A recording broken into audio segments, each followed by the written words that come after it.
बिस्मिल्लाहिर्रहमानिर्रहीम अस्सलाम वालेकुम खुशामदीद एमसीक्यू एस्पिरेंट ऑफिशियल में the home of current affairs. इस वीडियो में हम आपके साथ अप्रैल 2024 के 25 से ज़ायद अहम तरीन इंटरनेशनल करंट अफेयर्स शेयर करेंगे। पीडीएफ फाइल की डाउनलोड लिंक आपके साथ वीडियो डिस्क्रिप्शन में शेयर कर दी गई है, पर यह पीडीएफ फाइल पासवर्ड प्रोटेक्टेड है। पासवर्ड आपको इस वीडियो में भी मिल जाएगा और इसके साथ साथ पासवर्ड आपको क्विज अवेल करके भी मिल सकता है। क्विज आपने पास करना है, आपको पासवर्ड मिल जाएगा, जिसकी लिंक भी आपके साथ वीडियो डिस्क्रिप्शन में शेयर कर दी गई है।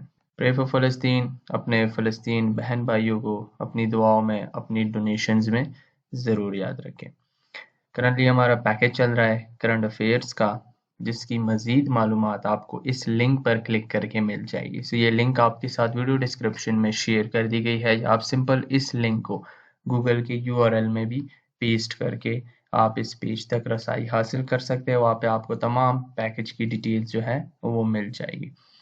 सो पहला इंटरनेशनल करंट अफेयर है, when did the World Central Kitchen aid convoy attack occur in the Gaza Strip by Israel, यानी कि कब इजराइल की जानिब से जानबूझकर वर्ल्ड सेंट्रल किचन का जो एड की एक कन्वॉय जा रही थी गाजा स्ट्रिप में, यानी कि गाजा के जो लोग थे जो कि सीज अंडर सीज हैं, सो उन तक वो एड लेके जा रहे थे, खुराक लेके जा रहे थे। सो इजराइल जो कि मर्डर टेररिस्ट स्टेट है, वर्ल्ड सेंट्रल किचन की जो कन्वॉय थी उस पर अटैक किया। सो ये अटैक कब हुआ? सो ऑप्शन ए, 1 अप्रैल 2024 को इस कन्वॉय पर अटैक किया गया और इसराइली ड्रोन्स ने इस 3 कार कन्वॉय को वो निशाना बनाया और जिसमें से 7-8 वर्कर जो हैं उनकी मौत हुई और इस पे काफ़ी दुनिया ने रद्द अमल किया। बट यहाँ पे सोचने की बात भी है ना कि अगर एक ऑस्ट्रेलियन या अगर एक अमेरिकन मरता है तो पूरी दुनिया उस पर वो वेला मचाती है। यहाँ पे 34,000 से ज़्यादा फ़लस्तीनियों की मौत हो चुकी है। दुनिया तो खामोश है और हम मुसलमान भी जो है वो भी अपनी अयाशियों में मसरूफ़ हैं।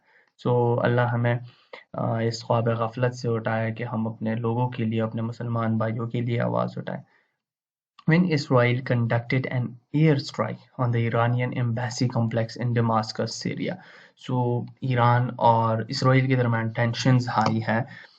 तो जैसे कि हिजबुल्लाह ईरान की प्रॉक्सी ग्रुप है और साथ ही मज़ीद भी प्रॉक्सी ग्रुप्स हैं।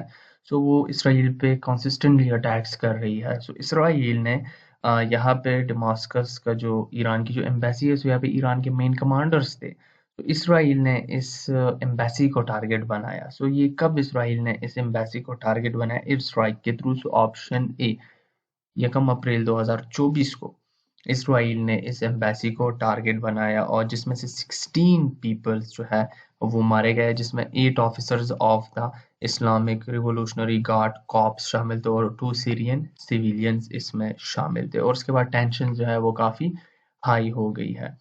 According to the Economist Intelligence Unit 2024, which is the best place in the world to conduct business. So EIU की जो लेटेस्ट रिपोर्ट है 2024 की, तो इसके मुताबिक दुनिया में बिजनेस करने के लिए बेहतरीन मुल्क कौन सा है? सो इन गिवन ऑप्शंस में से ऑप्शन डी सिंगापुर, क्योंकि उसमें टैक्स रेट्स बड़े कम है, इन्फ्लेशन कम होता है और इकोनॉमिक ग्रोथ ज़्यादा होती है। वहाँ की जो पॉलिसीज़ होती है रिलेटेड टू बिजनेस वो बड़ी फ्लेक्सिबल होती है। सो ये तमाम इंडिकेटर्स होते हैं। सो सिंगापुर इस लिहाज से वो नंबर 1 है, दूसरे पे डेनमार्क है और तीसरे पे वो यूएसए है। The world oldest man who recently died at the age of 114 named, so दुनिया के one of the oldest men में ये शामिल थे, क्योंकि इनसे भी oldest है बट वो living में आते हैं। तो इस वजह से ये oldest man है जो died हुए हैं, यानी कि इनकी मौत वाक़या हुई at the age of 114। सो उनका क्या नाम है? सो ऑप्शन ए, जुआन पेरीज। सो ये दुनिया के ओल्डेस्ट मैन है और इनकी मौत 2 अप्रैल 2022 को वाक़ई हुई और इनका ताल्लुक वेनेजुएला से है। On April 3, 2024, a magnitude 7.4 earthquake struck off the coast of which country? तो 3 अप्रैल 2024 को 7.4 मैग्नीट्यूड का जलजला ये किस मुल्क में आया, यानी कि उसके जो कोस्ट थे, जो कि समंदर के साथ जो इलाका है उसको स्ट्रक किया। तो गिवन ऑप्शन में से ऑप्शन डी, ताइवान। सो ताइवान में इसने तकरीबन 1100 से ज़ायद लोग इंजर्ड हुए हैं, 18 लोगों की मौत वाक़ई हुई और ये 1999 की जीजी अर्थक्वेक के बाद ताइवान में स्ट्रॉन्गेस्ट अर्थक्वेक है। Who is the current president of Malta? सो माल्टा की मौजूदा प्रेसिडेंट कौन है? सो ऑप्शन डी, मरियम स्पितिरी दी बोनो। सो ये मौजूदा प्रेसिडेंट है माल्टा की 4 अप्रैल 2024 से। Who has topped Forbes World Billionaire List 2024? तो फोर्ब्स की जो बिलियनियर्स की लिस्ट है 2024 की, उसमें किस शख्स ने टॉप किया है? सो ऑप्शन सी बर्नार्ड एर्नॉल्ड। सो इसका लग्जरी गुड्स की कंपनी है, यानी इनका ताल्लुक फैशन और कॉस्मेटिक इंडस्ट्री से है और इसमें बहुत ज़्यादा पैसा है और दुनिया में इनकी सबसे बड़ी कॉस्मेटिक ब्रांड्स है।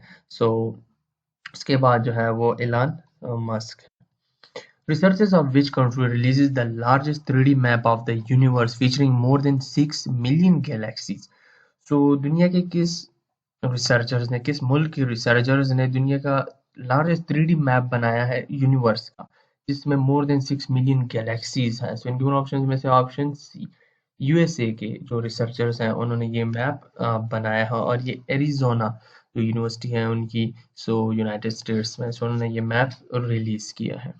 Solar eclipse of April 2024, also known as the Great North American Eclipse, occur on।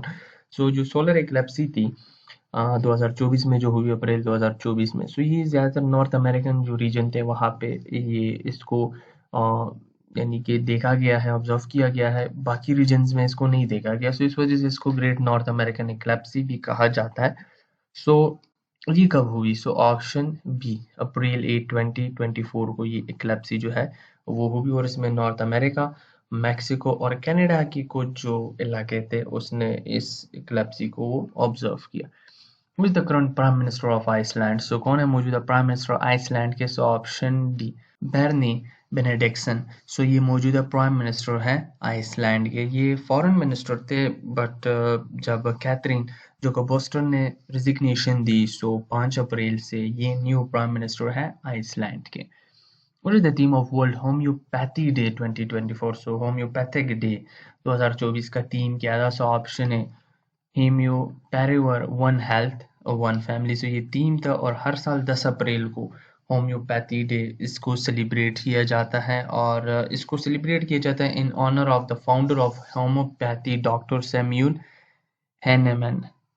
In April 2024, Daesh pledged $132.2 million to Sudan to help people affected by the country's ongoing humanitarian crisis. So, अप्रैल 2024 में किस मुल्क ने Sudan को $132.2 million वो दिए हैं? So option A Canada, वो उसको देगा, अभी तक दिए नहीं है बट उन्होंने ये अनाउंसमेंट की है, तो वो दे भी देंगे।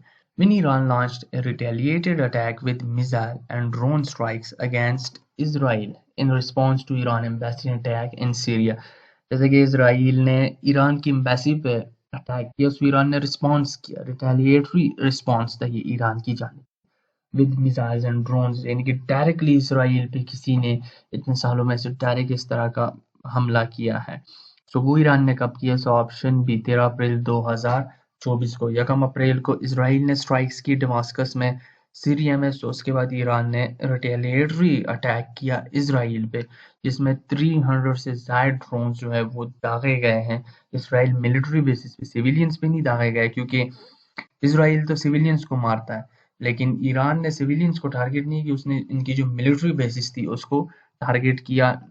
अब मीडिया में जो इसराइल का कहना है, यूएसए का कहना है कि हमने 99% रॉकेट्स को वो इंटरसेप्ट किया है, लेकिन वो 1% भी इतने काफ़ी थे इसराइल में तबाही मचाने के लिए, उनको जवाब देने के लिए कि आप पे हमला हो सकता है।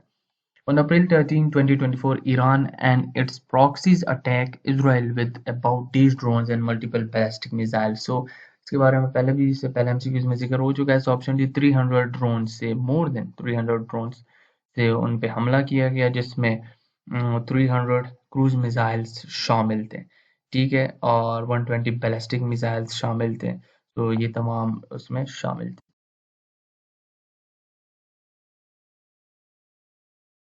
In April 2024, Iran launched retaliatory attack against Israel with drones. The attack was codenamed as, अब ये बड़ा इंपॉर्टेंट है क्योंकि उसका कोड नेम क्या था उस अटैक का? So option C True promise.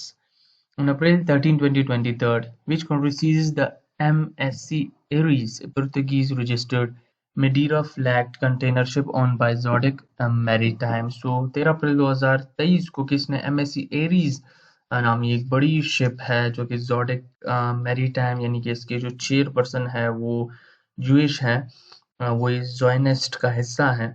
तो उस शिप को किस कंट्री ने सीज़ किया? सो ऑप्शन बी, ईरान ने।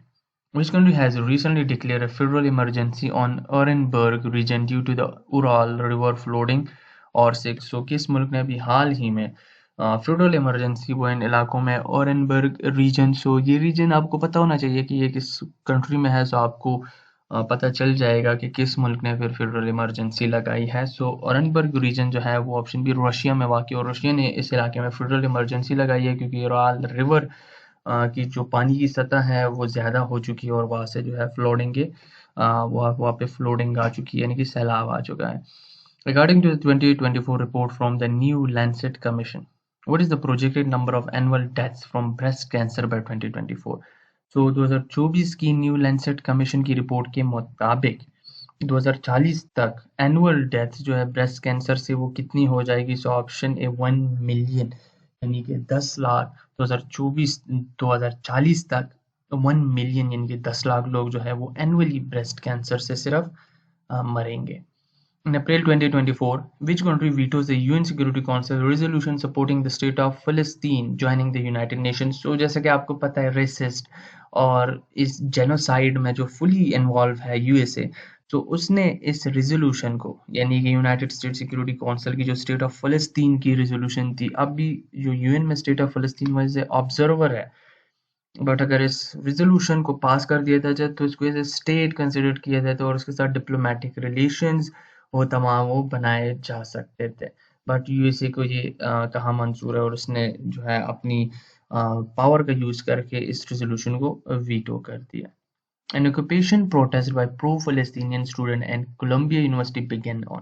तो ये सबसे बड़ी प्रोटेस्ट थी यूनिवर्सिटी लेवल पे, यूएसए में पहली प्रोटेस्ट थी। उसके बाद काफ़ी यूनिवर्सिटीज़ ने इस प्रोटेस्ट को ज्वाइन किया, यानी कि हर यूनिवर्सिटी अपने अपने यूनिवर्सिटीज़ कैंपसेस में प्रोटेस्ट कर रही है, प्रो फलस्तीनियन वो रैलीज निकाल रही है। सो ये कोलंबिया यूनिवर्सिटी में ये कब हुआ? सो ऑप्शन डी, 17 अप्रैल 2024 को। When did Israel launch a retaliation attack against Iran in response to the April 2024 Iranian strikes on Israel? So कब इसराइल ने एक लिमिटेड अटैक किया ईरान पर, क्योंकि उनको पता था अगर बड़ा अटैक करेंगे तो ईरान छोड़ेगा नहीं। सो उन्होंने एक लिमिटेड अटैक किया उनके एक सूबे अस्फहान पे, लेकिन उनके जो एयर बेसिस थे उसको निशाना बनाया गया है। इनके उन ऑप्शन में से ऑप्शन डी, 19 अप्रैल 2024 को इसराइल ने वो रिटेलिएशन अटैक किया ईरान पर। General elections are being held in India from 19 April to 1 June 2024 in days phases। So India में जनरल इलेक्शन वो कितने फेजेस पर मुश्तमिल है या कितने फेजेस में वो कंडक्ट होंगे? सो ऑप्शन सी 7 फेजेस होंगे, यानी कि स्टेप बाय स्टेप जो है इलाकों में वो इलेक्शंस होंगे। In April 2024, the US House of Representatives passes a series of bills that would provide $10 billion in military aid to countries including Ukraine, Israel and Taiwan।